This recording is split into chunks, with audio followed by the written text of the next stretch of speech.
It's like you look at Yugi and the Tem's relationship. It's like you're really looking at I looked at it as like it's a metaphor for adolescence, right? There's Yugi, the innocent boy. He's playing with toys. He's playing with figures. He's in middle school doing these things, right? Yugi kind of represents his progression into manhood. Literally, his voice deepens. He's a little bit more confident. He's a little bit more sure of himself. He's able to not be a reactionary character, but an active character, right? He's the one that inspires change in other people. He's also not afraid, like to Jory's point, to go head to head with his adversaries.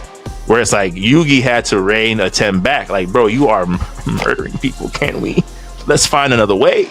You know what I'm saying? Of like they balance each other out of like trying to step into adulthood in a way that allows you to be your true self, right? And I thought that was really important, and you can kind of see the ripple effect throughout the series and how they kind of balance each other.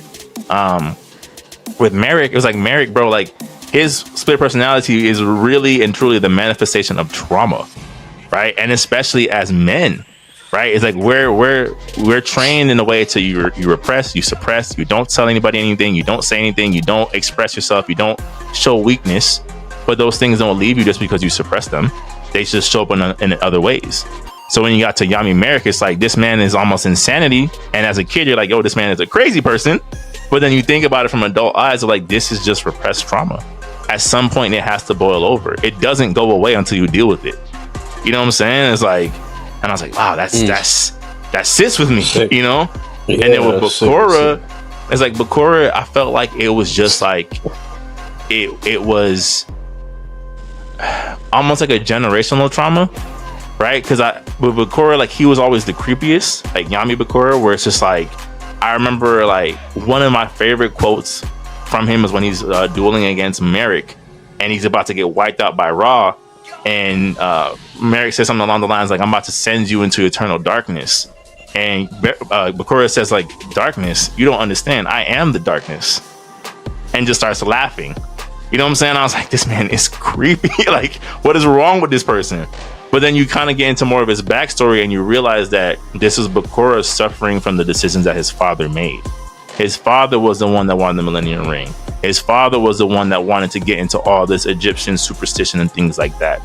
And he's the one that now has to deal with this thing that really wants to possess his body. And what that means when it's like, I also have these interests in these things, but not to this degree. Right? So I'm like, I feel like Yu-Gi-Oh! Overall kind of left the best impression for me, because it's just like, these are things that we truly deal with as adults, as kids who became, boys who became kids, who became teens, who became men. Here are these three distinct alter egos that are really just a reflection of a what if. You know what I'm saying? Of a what if. What happens when you don't deal with your trauma? What happens when you don't deal with generational curses, literal generational curses? What happens when you don't know how to make that a healthy transition into adulthood?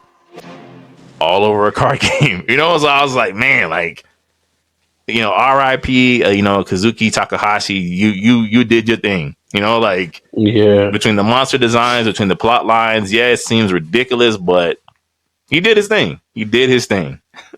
So that's kind of where I'd rank mine. And then that was actually pretty dope, man. That was pretty dope. The breakdown that you did, I had to sit back and like, especially as we've talked about mental health and things of that nature. It's just like, wow, that is very true. And I feel like that's the real beauty of anime. It really does connect with the human experience, but it's like in an art format that it stays forever in your mind, man.